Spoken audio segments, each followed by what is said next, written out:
बोले श्री प्राणनाथ प्यारे की जय, श्री सतगुरु महाराज जी की जय, सतगुरु श्री रामचंद्र महाराज जी आपकी सदा सदा ही जय। प्रणाम सुंदर साथ जी। तो चल रहा है प्रश्न सुंदर साथ जी राज प्यारी का, है ना। तो हम सभी राज प्यारी हैं, लेकिन राज प्यारी कब बनेगी? जब हमारी चलनी बनेगी। ये नहीं कि रहनी तो जीव की है और सोचे कि हम राज प्यारी, तो फिर हम माया प्यारी हैं। तो अब ऐसे ही कह रही हैं कि भाई मैं मार्केट में गई और देखा वहां शॉपिंग करते हुए, तो अपने को बड़ा क्वेश्चन लगी कि भाई सारे हमारे ही कर्म फूटे हुए हैं, जो सब एक एक पति की पत्नियां होकर गुलछर्रे उड़ा रही हैं, मौज मस्ती कर रही हैं। और हमारे ही कर्म फूटे हैं, जो हमारे दो दो पति हैं फिर भी, एक आत्मा के पति, सबके धनी, और एक यहाँ के पति।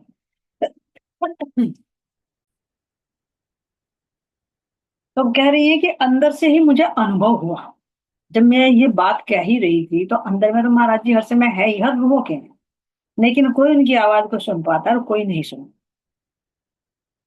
तो कह रहे कि मुझे तभी अंदर से आवाज आई तो क्या कहा, राज प्यारी खूब समझ ले, तुझे नहीं कुछ भी मिले। खूब समझ ले, कितना ही कह ले, लेकिन तुझे कुछ नहीं मिलना। मैं बोली मेरे लेते ही क्या धन सब मुक्त हो जाएगा?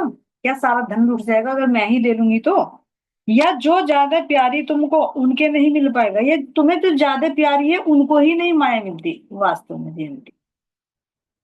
जो धनी की अत्यंत लाडली होती है ना, उनको माया का सुख नहीं मिलता। क्यों?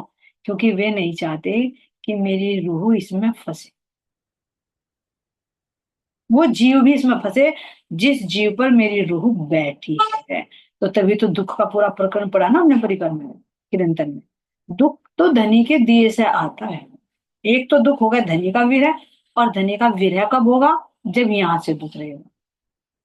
नहीं तो यहाँ के सुख उपभोग में इतने लग जाएंगे तो धनी को याद करेंगे ही नहीं। लेकिन जब यहाँ कष्ट आते हैं तो पल पल धनी की याद आती है। ऐसे ही कह रहे हैं यहाँ पर। सो सोचो खता देख औरों को, हम उनका हम मुंह तकते हैं। महाराज जी कह रहे हैं अरे सोचो तो, देखो तो मेरा खाता भी कि ये जो लोग खा रहे हैं पी रहे हैं शॉपिंग कर रहे हैं, मैं तो इनका मुंह ही तकती रह जाती हूँ। हमें शर्म आती है अपने पर, दिल हम भी तो रखते हैं। हमारा भी तो दिल है, हमारी भी तो इच्छा करती है। ये लोग खाते पीते मौज मस्ती उड़ाते हैं और हम इनका मुंह तकते रह जाते हैं। तो हम भी तो दिल रखते हैं ना। इतना बड़ा पिया पाकर भी इतने बड़े रहे मजबूर, इतने बड़े मजबूर इतने पिया को पाकर भी।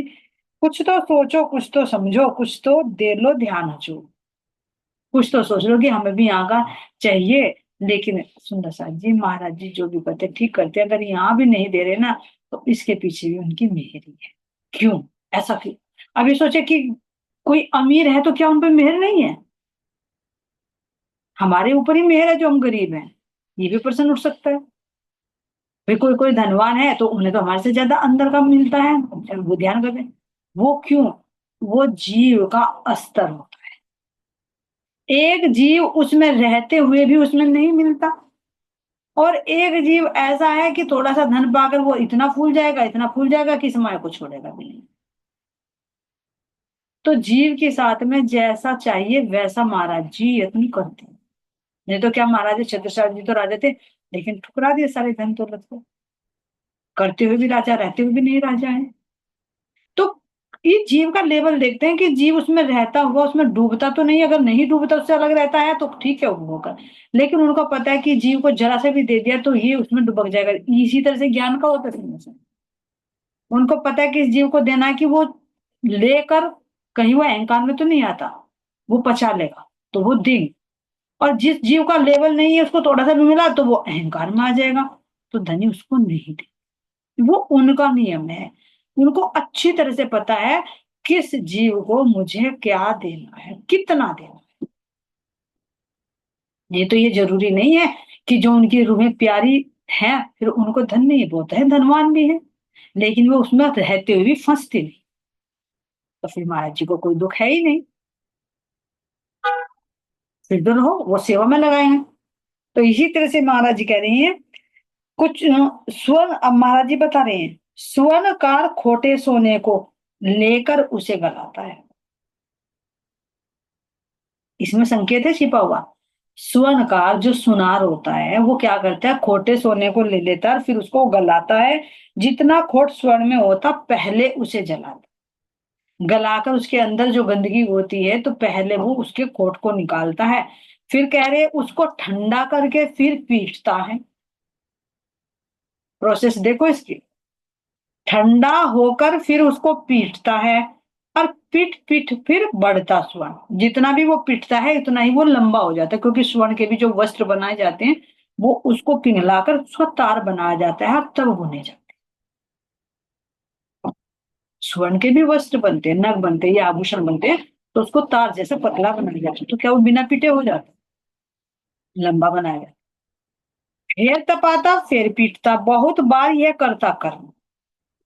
फिर गर्म करता है फिर पीटता है, जैसे लोहार होता है लोहे को पीटता है फिर उसको आकार देता है, फिर पीटता गर्म करता है फिर उसको आकार देता है। ऐसे ही कह रहे स्वर्णकार। फिर कह रहे फिर जंती में देकर उसको खींचता रहता कस कर के, जो उसका यंत्र होता है उसमें देता है और फिर उसको खींच खींच कर लंबा करता है। बार तब आभूषण बनता उसका, अंत गले तक पहुंचा। ये उसकी प्रोसेस है। जो हम इतने इतने सुंदर आभूषण पहनते हैं, इतने प्यारे हो जाते हैं, गले से लगाते हैं सीने से लगाते हैं, तो वो सीने से कब लगता है? कोई तुम्हें कहे कि ये भाई सोना है, ले इसको, ये बिस्किट ये सोने के गले में डाल लोगे तो नहीं। जब तक वो उस प्रोसेस से नहीं गुजरता, गलता नहीं, पिटता नहीं, खिंचता नहीं, है ना, वो एक अच्छा आकार नहीं ले लेता, उसके अंदर का खोट नहीं निकालता, तो तब तक वो गले पर उसको कोई धारण नहीं करेगा। अगर कर भी लेगा तो सब नाम रखेंगे, क्या बिस्किट डाले फिर भी गले में सोने, देखो कैसा लगेगा। तो उस प्रोसेस से होकर वो अपनी आकृति अपना स्वरूप लेता है। इसी तरह से महाराज जी कह रहे हैं, स्वामी अंग लगाता है तब प्यार उसे उस वक्त मिला। फिर जब उसको खरीदता है कोई और उसको लेता है तो कितना प्यार करता है, अरे कितना सुंदर डिजाइन लग रहा है, शाइनिंग तो देख इसकी, गले पर लगा लगा कर देखें कितना सुंदर लग रहा है, हाथों में पहन पहन के देखेंगे तो कितना प्यार मिलता है उसको। क्यों? क्योंकि वो तप तप कर रहे हैं, अपनी प्रोसेस पूरी कर आया है। सब सहना पड़ता है उस ही का तो निकल रहा है कोट। भाई अगर ये स्वर्ण इतना सहन कर रहा है तो उसी का तो खोट निकल रहा है, उसी को तो एक सुंदर आकृति मिल रही है, उसी को तो अच्छी शाइनिंग मिल रही है, और फिर वो ही गले पर सजेगा, उसी को प्यार मिलेगा, जान से प्यारा हो जाएगा। चमकदार बन सुंदरियों के गले निपट जाता है फिर, जो सुंदरियां होती हैं उनके गले में निपट जाता है। अंग अंग पर आसन मिलता, हृदय पर भी, हाथों में भी, हर जगह, कानों पर भी, कानों से लटकते हुए गालों पर भी, तो हर एक एक सुंदरी का अंग जिसको कोई छू नहीं सकता वो स्वर्ण छू लेता, जो पिट पिट कर गया। तो इसी तरह से कह रहे हैं, पति से ज्यादा स्नेह सुंदरी आभूषण से करती है। ये सुंदरियों का है कि पति इतना प्यारा नहीं होता जितना आभूषण होते हैं। हो इस वक्त आप एक साधु बनकर रहना। तो ये प्रोसेस किसकी बताई महाराज जी ने? सोने की नहीं बनाई, ये हमें स्वर्ण बना। अगर हमें राज जी के हृदय पर कंठ से लगना है, अगर उनके अंग अंग पर सजना है, तो इन कसौटियों से गुजरना। क्यों? क्योंकि हम खोटा सिक्का, ये हमारा जीव जो है ना, खोटा सिक्का, इसके अंदर विकार भरे हुए हैं। तो इसको क्या करेंगे? पहले इसको इन दुखों की अग्नि में तपा तपा कर, भी बताया ना कि तेरा खोट निकालना, जो भी पीछे बीमार हुई, ये बीमारी ना अपने भोग भोग रही है, भोग कर शुद्ध हो जाएंगे। तो इसी तरह से पहले क्या किया जाता है, उसका तपाकर खोट निकाल देता है। खोट निकालने के बाद कह रहे फिर थोड़ी सी शांति देंगे, ठंडा करेंगे। ठंडा करने के बाद फिर उसकी पिटाई करेंगे, कहीं कभी किसी की मार कभी किसी की मार, जैसे अभी बता रहे ना कि पति की टांग टूट गई, कभी सरिये को चोर चुरा कर ले गए, कभी सीमेंट बीक कर खराब हो गया, कभी ईंट भर कर ले गए कोई। तो ये क्या है, बार बार मारी तो पड़ रही है। कभी अपने आप बीमार हो गई फिर ठीक हो, फिर डबल निमोनिया हो गया। तो कह रहे इसी तरह से ठंडा करके फिर पीटता है, और पीट पीट कर फिर वो बढ़ता है, लंबा होता, किधर को लंबा होता कि चल सीधे रास्ते लंबा हो ले जा, यहाँ तो बहुत दुख होगी मार, वो परम धाम की तरफ को लंबा हो लेता है। भैया परमात्मा की तरफ को चल, सतगुरु को खोज, नहीं तो तेरे तो निकली। तो ये कह रहे हैं, फिर तपाता फिर दुख आते हैं, फिर उनको ठंडा करते हैं। ये दुखों की मार पड़ पड़ के कह रहे कि बार बार ऐसा कर्म करता है, जब जाकर उसका वो वजूद बनेगा कि जैसे वो स्वर्ण सुंदरियों के गले पर है, तो हम उस सुंदर, उस श्याम सुंदर के फिर कंठ से लग पाएंगे, उनकी एक अनुभूति, उनके एक आलिंगन का अनुभव कर। तो ये प्रोसेस हमारी है। और कहे स्वर्ण की भैया मुझे क्यों तपा रहा है, पहले ही खोट निकलने के लिए, और स्वर्ण के पास जाकर कहे भाई कि मुझे तपा रहा है, मैं तो मर गया मर गया मर गया, मुझे निकाल यहाँ से, तो क्या उसका खोट निकलेगा? नहीं निकलेगा। फिर उस पर पीटता है तो कहे कि क्यों पीट रहा है, मुझे क्यों पीट रहा है? तो अगर पीटना छोड़ दे तो वैसे ही पड़ रहेगा, यूजलेस। तो ऐसे ही अगर हमारे पे ये मार आ रही है, तो समझे सतगुरु महाराज जी हमें पात्र बना रहे हैं, एक ऐसा आभूषण बना रहे हैं जो हम अपने राज्य के कंठ पर उनके चरणों में सज जाए, उनकी शरण मिल जाए। तो इसीलिए कह रही है कि तो जो तू चाह रही है कि मैं भी ये आभूषण खरीद लूं, मैं भी ये कपड़े खरीद लूं और ये तो मौज मस्ती करे, मैं भी मौज मस्ती कर लूं, तो हे राज प्यारी तू एक साधु है, और साधु की तरह ही तुझे रहना हो। ये देखो सुंदर साथ जी, अगर ये इस तरह से हमें जवाब में मिल जाए ना सतगुरु की तरफ से, तो ये भी बहुत बड़ी उनकी मेहर। यानी इसका मतलब वे पल पल हमें देख, हर हर एक कार्य में हमारे से वो बातें कर, जैसे अभी बताया ना आनंद से कि अगर भोग लगाते समय ये भी अनुभव हो गया ना कि सब्जी में नमक कम है, तो समझो वो राज्य के अंदर से आवाज है, जो मेरी आत्मा की आवाज है, जिसको एक अंदर के कानों से सुना जाता है, इन कानों में आवाज नहीं आती, आत्मा के सर्वनाम में सुनते हैं। तो ऐसे कह रहे हैं यहाँ पर, हो इस वक्त आप एक साधु, साधु बनकर रहना है। तो ये जो साधना करते हैं सुंदर साथ जी, ये हम सब क्या है, साधु ही है। अभी बता ना कि कुछ फरेज लेने पड़ेंगे। जब तक हमारे अंदर बीमारी है तो हमें परहेज करना पड़ेगा, लेकिन जब बीमारी लग जाएगी फिर समर्थ हो जाएंगे, फिर समर्थ होना दोस्त। तो इसीलिए कह रहे हैं, सोटा लोटा और लंगोटा, सोटा ले लो, लोटा ले लो, एक लंगोटा ले लो, और या भैया ये साधु का गहना है। तो अब तू सोच ले, तुझे यहां से बनना है या तुझे साधु बनना है? तो हम ही बता रहे महाराज जी, अगर तुम्हें भोगी बनना है या योगी बनना है, योगी बनना है तो लोटा और सोटा और भाई लंगोटा, जैसे महाराज जी रह रहे हैं, रख रहे हैं वैसे रहो। और अगर तुम्हें माया लेनी है, आप माया ले लो, लेकिन जिस पर महाराज जी मेहर करेंगे ना, बार बार मांगने पर भी नहीं देंगे। और अंदर से तो से पूछे, धनी का करोड़ों बार शुक्राना करे अगर वे मेरी इच्छाओं को पूरी ना करे। कौन सी इच्छाओं को? जो मुझे फंसाने जाए। क्योंकि मन चंचल है, अनभिग है, अनाड़ी है, मूर्ख है, पागल है, जो माया की मार। लेकिन अंदर से आत्मा से ये शुक्राना करे कि सतगुरु महाराज जी वास्तव में उन इच्छाओं को पूरा ना करे जो फंसाने वाली, वही इच्छा पूरी करे जो धनी को अच्छे है, जिससे मेरा उद्धार हो। तो कह रहे हैं, दे डाला उपदेश मार्ग में, पानी पानी कर डाली। अंदर से आत्मा में ही राज जी बैठे बोल रहे हैं कि जो मेरे अंदर इच्छा हो रही थी वही जवाब दे दिया, तो मैं तो पानी पानी सरमो मर गई कि तू क्या मांग बैठी यहाँ आकर। देख के बाहर से माया कैसे प्रभावित करती है। तो अंदर से महाराज जी ने तभी संभाल लिया। कह रहे कि भाई चाह चात की चहक रही थी, पकड़ जिभे पट कर डाल। जो बार बार बार बार मैं बोलती जा रही थी ना, बोलती जा रही थी, वो जीभ वहीं की वहीं महाराज जी ने उत्तर देते ही बंद कर दी। कह रहे मेरी तो जुबान बंद कर दी, लेकिन पति देव हैं, बच्चे हैं, उनकी जुबान को कौन रोके? उनकी तो चाहना है। मैं तो सब्र कर लिया कि महाराज जी ने जो बता दिया तो बता दिया, ये तो मेरी परीक्षा है। क्यों? क्योंकि मुझे कुछ बनाना है, तो ठीक है। लेकिन अंदर से कह रहे कि ये पेट लगा हुआ, ये तो मांगेगा ही। अगर आभूषण ना मांगू, वस्त्र ना मांगू, लेकिन पेट तो मांगेगा, ये कैसे शांत रहे? इसको तो शांत नहीं कर सकते। तो यहाँ कह रहे हैं, मौन न कच्चे बच्चे अपने, मौन नहीं कर्जे वाले। चल भाई खरीदारी ना करूँ तो कोई बात नहीं, लेकिन जिनका कर्जा है वो तो घर खा रहे हैं, वो तो बार बार कह रहे हैं। फिर इधर बच्चे हैं वो भी भोजन मांगते, फिर मेरा पेट है ये भी भोजन मांगता है। मौन न चक्कर लेन देन का, मौन ना अपना घर वाला, ना तो मेरे पति देव मौन, वे भी बार बार शिकायत करते, ना कर्जे वाले मौन, ना लेने देने का चक्कर। भाई सामान भी खरीदना है, कुछ ना कुछ तो लेना है जो जरूरत का सामान है, तो हम कैसे चुप बैठे ऐसी स्थिति में? मैं ही मौन करी जाती हूँ, किया ना कोई दूजा मुंह। महाराज जी से कह रहे कि बस मुझे ही मौन कर दिया महाराज जी ने, कोई और दूसरा, क्योंकि उन्हें ना वो आवाज सुनी ही नहीं कि ऐसा क्यों हो रहा है।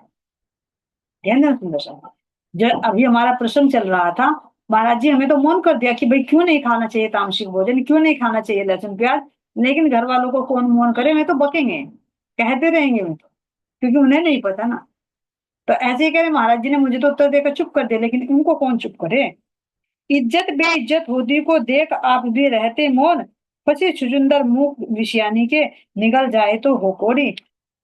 वही यहाँ ना मर्द कहाता पकड़ी हुई जिसने छोड़ी। कह रहे अब इम्तिहान पर इम्तिहान है, फंस गए ऐसे पैंच हो पैंच। अब इम्तिहान पे इम्तिहान हो रहा है, यहाँ आकर हम तो माया में ऐसे फंस गए कि माया में रहकर माया भी जरूरी है, मांगे तो फंसे, और ना मांगे तो काम ना चले। तो ऐसी स्थिति कह रहे कि लेने देने वालों की होती मेरी नित नित खेचम खेच। जिनका उधार ले रखा, दुकान पे से उधार ले रखा, वो लाला कहता भैया पैसे दो। जिससे किसी से कुछ खाने पीने का कुछ भी सामान घर का लेते, वो लेता। जिससे कर्जा ले रखा वो कहता भैया हमारा उधार दो। तो कह रहे कि मेरी तो खेचम खेच रहती। चैन ना माया का पति पाकर, चैन ना आत्म पति पा। ना तो मुझे यहाँ का पति से चैन मिले, और ना ही मुझे आत्मा के पति को पाकर ही चैन मिले। क्यों? क्योंकि अभी अंदर का नहीं मिला ना, अभी महाराज जी की असल पहचान नहीं हुई। बस ये तो है कि हाँ मेरे प्रीतम है, लेकिन ये नहीं समझ में आ रहा है कि ये माया का संघर्ष हो क्यों रहा। समझा देते महाराज जी, लेकिन फिर मन चलायमान हो जाता है। मुझे जगह भी नहीं दिखती, डूब मरू में जहां जाकर। ये दुखड़ा है उनका। का तो कटे ये दिन जैसे भी, अंदर अंदर रो लेती। महाराज जी ने जब मुझे सांत्वना दे दी, तो रो रो कर मैं समय बिताती कि चलो जैसा भी हो रहा है महाराज जी ठीक कर रहे हैं, लेकिन समय तो गुजारना ही है, चाहे हंस कर गुजार लो चाहे रोकर गुजार लो। जब महाराज जी ने कह दिया कि तुझे माया मिलने वाली नहीं है, तुझे ऐसे ही रहना पड़ेगा, तो रो रो कर समय में बिताने लगी। चाह जागती अंदर कहीं, दो अश्क बहा खुश हो लेती। मर मर कर देख लिया सांसों में, फिरे लिए फूटी तकदीर। कह रही कि अंदर अंदर मैं कहीं बाहर जाती तो थोड़ा सा हंस बोल लेती, लेकिन घर में आकर फिर वही चिंता हो जाती कि भैया उसका भी लेना उसका भी देना, बच्चों का ये भी आना वो भी आना, घर पर छत भी नहीं है, फूसों की झोपड़ी में पड़े हैं, पता नहीं कब कौन क्या उठा कर ले जाए, कब इसमें आग लग जाए, कुछ पता नहीं। इसी तरह से कह रहे घर शमशान बनाकर देखा, क्या आसे भस्म शरीर। घर तो शमशान की भांति हो गए हैं, और शरीर को भी मैंने कह रहे कि आहा, कि मैंने इसको आहा कर करके रो रो कर इसको भस्म बना दिया कि जैसे राख हो गई। भाग वो मुश्किल बना के देखा, मगर न ठहरा भाग गया। कह रही कि मैंने बहुत कोशिश की, मेरा भाग्य संवर जाए, मेरी किस्मत सुधर जाए, लेकिन भैया जो नसीब में होता है ना, जो प्रारब्ध होता है ना, वो हर हाल में भुगतना ही पड़ता है। देखा जिसके नसीब में जो होता है ना, तो वो करना ही पड़ता है, कितनी भी मेहनत कर लो ना। अभी जैसे पीछे आया ना पर्सन, कि जोड़ जोड़ कर थोड़ा थोड़ा ले लो, तो वो चोर चोरी ही करके ले जाएगा, मिलेगा नहीं। जहां जी महाराज जी का परमात्मा का हुक्म नहीं होगा, हमारे चाहने से हमारे करने से कुछ भी नहीं होगा, और उनके चाहे से सब कुछ हो जाए। तो कह रहे भैया, दो पतियों की पत्नी ऐसी जैसे विनस सुहाग गया। अब मुझे कह रहे कि मुझे ऐसा लगने लगा तो, कि दो दो पति होकर भी मुझे जैसा लगा कि जैसे मैं विधवा हूं। क्यों? क्योंकि मेरा कोई सहारा मुझे नजर ही नहीं आ रहा। ना तो मेरे सदगुरु मेरे कुछ कर रहे हैं, उन्होंने भी मना कर दी, और एक ये मेरा पति देव यहाँ पड़ा है, ये नहीं कुछ करता, ये नहीं कमा कर लाता, तो अब करूँ तो करूँ क्या। मैं तो एक विधवा की भांति हो गई। और कह रहे कि विधवा हमसे अच्छी लगती, कम से कम उनको सब्र तो है। उनको सब्र तो है कि भाई चल है नहीं, तैसे भी रो धोके कर ले, भाई है नहीं तो क्या करे, लेकिन मेरे तो होते हुए भी मेरे भाग फूटे हुए हैं, मैं तो ये भी सब्र नहीं कर सकती। अंदर का दुखड़ा है ये। किंतु सुहागन में ऐसी जैसे चलती फिरती कब, ऐसी सुहाग। धर्मवीर ना धर्मवीर हो, बल्कि धर्म भीरू निकले। नाम तो मेरे पति का धर्मवीर है, कि धर्म का वीर है, धर्म को संभालने वाला, लेकिन वो तो धर्म का भीरू निकला, यानी डरपोक निकला। ना तो धर्म पे चल रहा, ना तो पति का धर्म निभा रहा है, और ना ही सतगुरु महाराज जी से जुड़कर अपना पत्नी धर्म ही निभा रहा है, कैसे भी नहीं निभा रहा है। कहते कुछ कर आते हैं कुछ, हम भाई ऐसी राह चले। कहता कुछ और करके कुछ और आ जाता। जैसे अभी बताया था, महाराज जी ने कहा था काम छोड़ना मत, लेकिन छोड़ गए। वही कुत्ते की तुम 12 साल तक रखे, फिर मैं कभी घर कुछ कह था, बाहर जाकर कुछ कह रहा था, तो मैं तो समझ में नहीं आ रहा था कि मैं क्या करूं। काटे दिन काफी जोंके तो गई शेरपुर में एक बार। फिर बार बार महाराज जी की शरण में जाती, बहुत दिन से ऐसे कटते कटते एक बार दिल में आया कि चलो भाई मैं शेरपुर चलती। अब वहां जाकर क्या कह रहे हैं, किंतु गरीबी, बुरी गरीबी, इससे बुरी ना कोई। वास्तव में रियलिटी सुंदर सा जी, जो गरीबी में रहे ना, उससे पूछो उसका क्या हाल होता। दिन रात यही है कि अब खा ले तो शाम को ये रहेगा, शाम को क्या देंगे बच्चों को, क्या खाएंगे, पैसा नहीं हाथ में, कुछ बीमारी हो कहाँ से दवा लाएंगे, कुछ नहीं समझ में आता। तो कह रहे कि दुख तो बहुत है, लेकिन गरीबी सबसे बड़ा दुख होता है, कुछ नहीं कर सकते। सब कुछ जान बूझ कर भी फिर सतगुरु से जा झगड़ी। सब कुछ जानते हुए भी सतगुरु से पूछकर भी फिर जाकर झगड़ गए। सतगुरु महाराज जी से क्या कहा, बैठे क्यों मुंह फेरे हमसे, कब तक ऐसे रहूं पड़ी। शेरपुर गई, महाराज जी के चरणों में पकड़कर उनके चरण कहा कि महाराज जी बताओ मैं ऐसे कब तक पड़ी रहूंगी, मेरे बस की नहीं है ये दिन काटना, इतने दुख होंगे, इतनी गरीबी, कुछ करना ही पड़ेगा आपको। कर्जदार जीने नहीं देते हमसे, उतर नहीं पाता। जो कर्जा सिर पर है ना, वो बार बार रोज आकर धमकी देते हैं, हमारी बेइज्जती करके चले जाते हैं, अब शब्दों की बौछार करते हैं, और कर्जदारी हमें जीने नहीं दे रहे महाराज जी, अब सहन नहीं होता, सर से पानी ऊपर उतर रहा है, कुछ यत्न करो। दो देकर हटते हैं इतने, चार सर ऊपर चढ़ जाता। दो देकर निपटते हैं, इतना फिर चार चढ़ जाते हैं, क्योंकि कर्जदार ब्याज एक ऐसी चीज होती है कि जो दिन रात बढ़ता रहता है। और ये तो फिर चक्रवृद्धि ब्याज होता है, जो ब्याज पर भी ब्याज होता है। तो उनकी हालत को देखो सुंदर सर जी, इन हालत को महसूस कर कर ही महाराज जी ने ये नियम लगाया था। और आता है वाणी में भी कि जो किसी से कर्जा ले, ध्यान देना, ब्याज का पैसा, सूद का पैसा लेगा, वो सुअर की योनि में जाए। क्यों कहा महाराज जी? क्यों? क्योंकि एक गरीब है, और गरीब तुम्हारे से मुश्किल से पैसा ले रहा है, बहुत मजबूरी में, उसका इतना कैपेसिटी नहीं है कि वो तुम्हें मूल भी दे दे, और तुम उस पर ब्याज लगा रहे हो। कितना मजबूर। और इतना भी देखा कि नॉर्मल नहीं होता, उसको बढ़ा कर देते। चलो 1-2% का है तो वो तो बात दूसरी है, लाचारी का, मजबूरी का फायदा उठाते हैं, तो 10-10, 15-15, 20-20 की उसमें दे देते परसेंटेज। और अगर वो समय पर ना दे पाए मजबूरी, तो चक्रवृद्धि ब्याज लगा देते, ब्याज पर भी ब्याज लगा देते। अब वो कहाँ से दे? ये क्यों होती मानसिक? देखा है क्यों? क्योंकि उसकी नजर ना उसकी प्रॉपर्टी पर होती है, उसका भाव ये नहीं होता। क्योंकि लालच बढ़ता बढ़ता बढ़ जाता है। अगर मान लीजिए मैंने पैसा दे दिया, ब्याज ब्याज का लालच पड़ गया कि आ रहा है, तो वो ये नहीं सोचेगा कि वो जल्दी से दे दे, वो ये सोचेगा कि अरे अच्छा ऐसे ना दिया जाए, अगले साल से ना मैं उस ब्याज पर भी ब्याज लगा दूंगा। फिर सोचा कि अगर नहीं होगा, देखा हमने बात की कैसे हुआ ऐसा, कि अगर ना दे पाए तो बहुत अच्छा हो जाएगा, तो मैं क्या करूंगा, इसका मकान पे कब्जा कर दूंगा, सस्ते में मकान मिल जाएगा। तो उसकी मानसिकता क्या होती है, उसको लूटना, ना कि उसको सपोर्ट करना। और ये मानवता नहीं, ये पाशविकता होती है। तो एक बात देखो, जिस बंदे का कैपेसिटी नहीं है देने की ब्याज, और तुम उससे नाजायज ले रहे हो, गलत ले रहे हो, तो उसका भुगतान, उसकी आहा कितनी दुखदाई, ये देखे सुनो, वो तुम्हें सूट नहीं है। देखा एक, एक था प्रेम सखी जी, थोड़ा ध्यान से सुनो, है ना, एक चीज थी जो ध्यान देना, कि एक का मकान था, है ना, तो उसके लड़के का पता नहीं क्या किडनी फेल हो गई थी, शायद कुछ हो गया था, तो उसको मजबूरी में इलाज करवाना। अब कर्जा ले लेकर इतना कर्जदार हो गया कि आखिर में उसको अपना घर गिरवी रखना पड़ा। अब लेने वालों की क्या मानसिकता, लेने वालों की ये नहीं है कि भैया हम ये पैसा उतार दे, उनकी मानसिकता ये है कि इस पर नहीं दिया जाएगा तो ये मकान हमारा हो। तो महाराज जी इस चीज से हमें हटाना चाह रहे हैं कि ये जो तुम मजबूरी में दूसरों को और मजबूर कर रहे हो, तो उसके अंदर की जो आहा निकल रही है, तुम उसको और लूटते को और लूट रहे हो, तो वो कितनी आहा तुम्हारे ऊपर पड़ेगी कि उसकी भरपाई नहीं कर पाओ। हाँ, एक मजबूरी है, मान लीजिए, अगर अभी ये कह सकते हैं, बहुत प्रश्न उठेंगे कि भाई बैंक में भी हम देते हैं, वहां से भी तो हम ब्याज लेते हैं, वो हमारे जो हमारा डिपॉजिट है, बैंक उससे कई गुना कमा रहा है।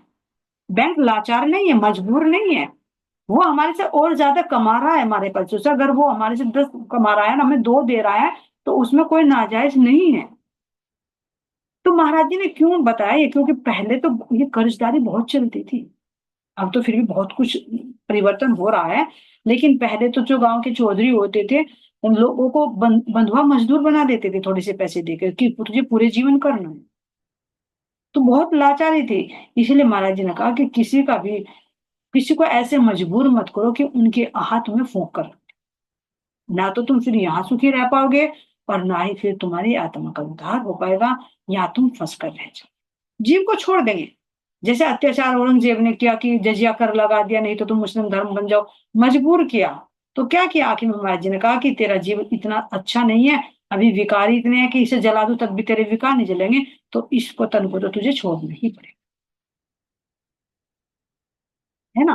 तो यही महाराज जी, यही मजबूरी ये कह रही है कि भैया मैं तो मजबूर हो गई महाराज जी, ये कर्ज वाले मेरा पीछा नहीं छोड़ रहे, ब्याज पे ब्याज, ब्याज पे ब्याज, ब्याज पे ब्याज, और ऊपर से गाली गलौज करते हैं। तो इसका कोई समाधान करो, मुझे और कोई रास्ता सूझ नहीं रहा कि मैं क्या करूं। उधर पेट की धुन है लाला, उधर कर्ज वालों की ला। इधर तो ये पेट करता है कि ला, दे मुझे, सुबह को डाल ले फिर खाली, दोपहर को फिर डालू फिर खाली, शाम को डालू फिर खाली का खाली। उधर कर्जदार करते हैं कि लाला अगर दुकान से सामान लाऊं तो इसे पेट की कहाँ से पूर्ति करूं, उनके लालाओं के दूं या कहाँ से दूं, ऊपर से पति नहीं कमाता, उनकी कमाई नहीं है।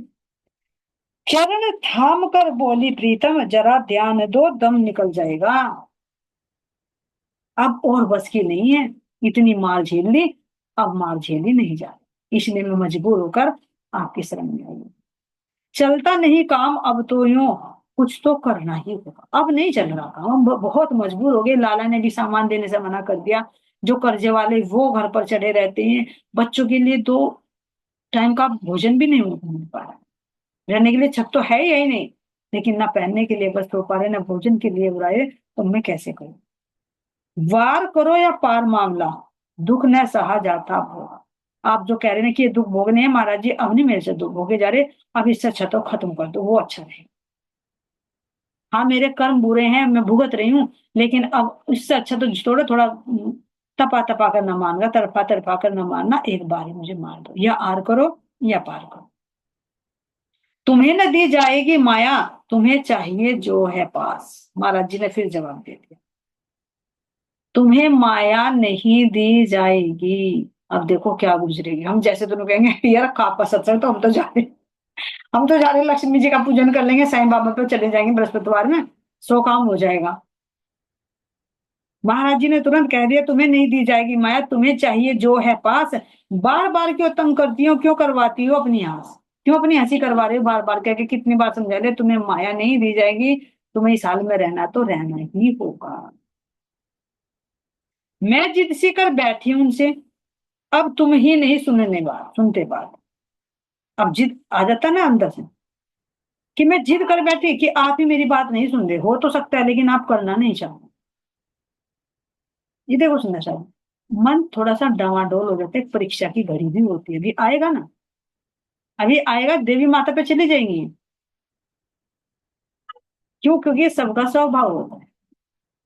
तो यहाँ कह रही, मैं जिद से कर बैठी उनसे, जब तुम ही नहीं सुनते बात, तो फिर और कौन है अपना जिससे करे प्रार्थना नाथ। अभी कह रही महाराज जी के सामने बैठी है कि जब आप ही मेरे सब कुछ हो, तो भला मैं किससे और जाकर प्रार्थना करूं? जब आप ही नहीं सुनते तो फिर मेरी बात कौन सुने?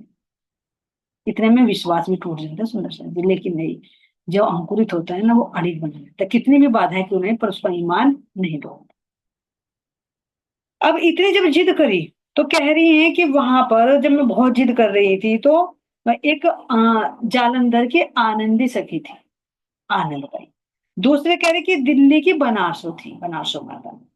कहने लगी बोल निज बद, करने लगी बोल निज बंद, को मुझे कहने लगी तू चुप रहे, क्यों महाराज जी से इतनी बहसबाजी कर रही है? जब महाराज जी ने तुझे कह दिया कि तुझे माया नहीं दी जाएगी, तो तू चुप रहे, इतनी बार बार जिद मत कर, विश्वास कर, जो महाराज जी कह रहे वो ठीक ही कह रहे, चुपचाप बैठे रहे, बहस नहीं करती इतनी। तो कह रहे कि उस ही में सुख होगा तुमको, जो कहते हैं वही करो। बनासो माता ने और आनंदीबाई ने कहा कि महाराज जी जो कह रहे हैं ना, तो उसको चुपचाप सहन करती रहे, ज्यादा उल्टी बहस मत कर महाराज जी से। लेकिन कह रही कि इतना सोच के मुझे और ठेस पहुंची भाई, ना तो महाराज जी सुन रहे और ऊपर से सुंदर साथ है। तो देखो, एक अच्छी बात भी ना, जब दुख होता है ना, अच्छी बात भी भाले की तरह चुभती है। जब अंदर में पीड़ा हो ना, भले हमें पता है कि मैं गलत हूं, और दूसरा महाराज जी कह रहे हैं, और उसके साथ में और दूसरा भी कह दे, तो उस पर तो ज्यादा खून लगा। इसने ही क्यों कहा, महाराज जी से ये कह देते, इसने ही क्यों कहा। क्योंकि महाराज जी को तो एक बार सुन भी लेंगे, लेकिन और सुंदर साथ की नहीं सुनी।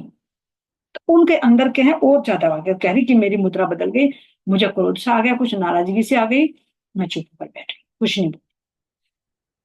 अब इधर देखा महाराज जी को, तो महाराज जी की मुद्रा भी बदली हुई है उनके चेहरे की। क्योंकि बहुत बात हुई होगी, बहुत जिद हुई होगी, क्योंकि जब तो बनारस और माता बोली है और ये आनंदीबाई बोली है, नहीं तो क्यों बोलती, समझाने के तौर पर बोली।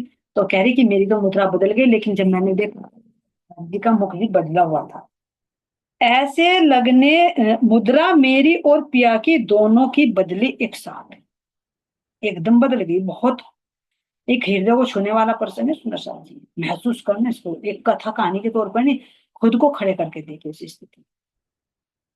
तो इसमें कितनी शिक्षाएं, इसमें ईमान की भी परीक्षा हो रही है, अपने जो पूर्व जन्म के कर्म है वे भी नष्ट हो रहे हैं। और कैसे फिर हमारी जो जिद होती है, जो मन नहीं मानता, उसको फिर क्या सजा मिलती है। तो कह रही है मेरी मुद्रा तो बदली, पिया की मुद्रा भी बदली एकदम, और ऐसे लगने लगे पिया जी मानो रूठ गए।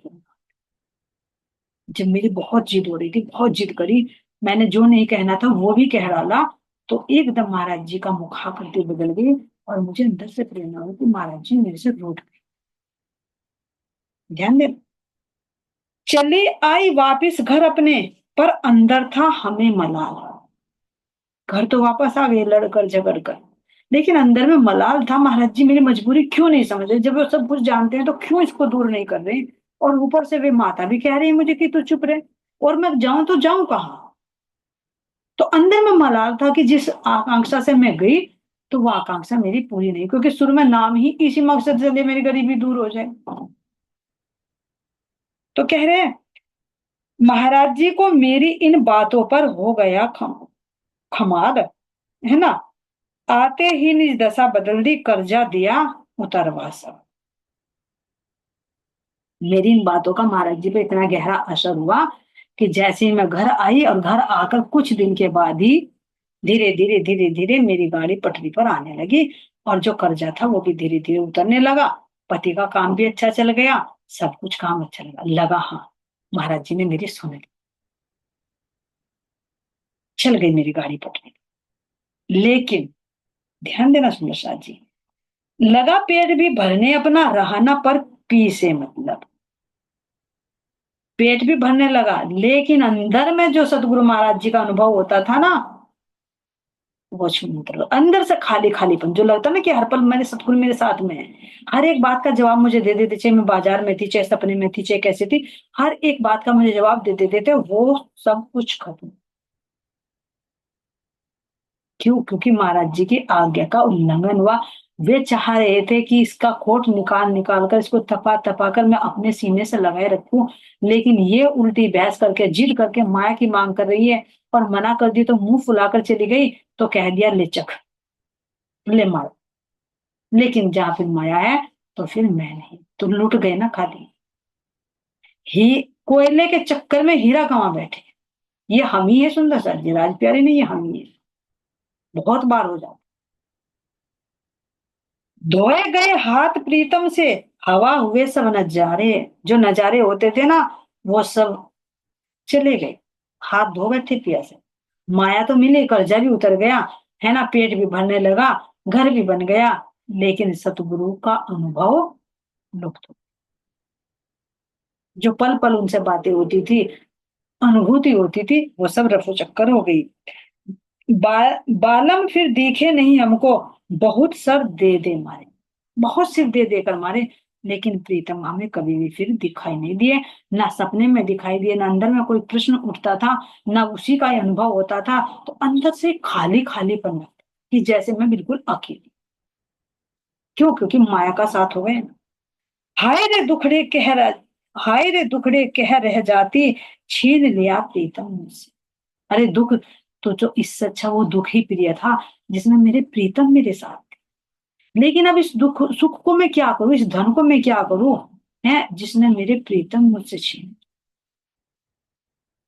अगर तू न तू होता मेरे घर, काहे को छूटते मुझसे अब उस माया को कोसती। अगर खाती तो इससे अच्छा तो मैं सूखे टुकड़ों में थी, कब मेरे महाराज जी मेरे साथ तो जीते थे। बिस्तर पे सोती, अरे इससे अच्छा तो मैं जमीन पर थी, कम से कम मेरे प्रीतम तो थे। बाजार में शॉपिंग करती, अरे क्या करूं तेरे इस माल का, मेरे तो पिया लुट गए इस माया के चक्कर में, धनी लुट गई, कंगाल की कंगाल रह गई। ये धन तो फिर भी छुटना था, फिर भी छुटना था, लेकिन मैं इसको क्या करूं। ये हो गया जो कहा कि ये विष ही विषय इंद्रावती है। अगर मेरे सतगुरु के अलावा जो भी कुछ है, 9 वर्ष तक कैसे उन्होंने विरह किया, हर एक ऋतु में विरह किया, हर एक चीज दुखदाई लगी। जब अंदर से सतगुरु का एक वो संबंध है ना, वो छूट जाता है, तो आत्मा अंदर ही अंदर बिलखती है। तो ये कह रहे ना, महल दुमाले खाना पीना सब खाने को दौड़ते हैं जब विरह होता है आत्मा के अंदर। तो यही स्थिति राम प्यारी जी की हो गई। मातम सा रहता घर हरदम, चेहरे कभी नहीं खिलते। अंदर हृदय में वो अंदर सतगुरु का एक दुख रहा है। तो पहले तो माया का दुख था, माया मिल गई, तो सतगुरु का दुख। कह रही कि कभी मेरे चेहरे पे मुस्कुराहट नहीं। तो असली खुशी किस में, यहाँ के धन में या सतगुरु के संग, सतगुरु के संग। यही याद खाती रहती हमें, या हमें नित नित मिलते थे, ताजे वाले महाराज जी का जाना होता प्रतिवर्ष। अब कह रही कि अब तो उनकी मुझे याद रह गई, कि हम कैसे सतगुरु से मिलती थी, कैसे बातें करती थी, कैसे भोग लगाती थी, कैसे अनुभव होता था। और वे सब बातें बस एक याद ही बनकर रहे, जैसे अब परम धाम की सारी लीलाएं, सारा आनंद हमारी याद बनकर। अब कैसे महाराज जी फिर उनको शरण में लेते ये नहीं लेते सुंदर साहब जी, ये श्रवण करेंगे कल। आज के लिए तो यही। कुछ भावना त्रुटि हो सुंदर साहब जी तो माफ करते रहेंगे। सतगुरु महाराज जी माफ करने, जो गलत शब्द मुख से निकले हैं आप सभी के सुंदर साहब जी सतगुरु महाराज जी के चरण में कोटि कोटि बार। बोले श्री प्राणनाथ प्यारे की जय, सतगुरु महाराज की जय, सतगुरु श्री रामचंद्र महाराज जी आपकी सदा सदा ही जय। प्रणाम। जय श्री कृष्ण।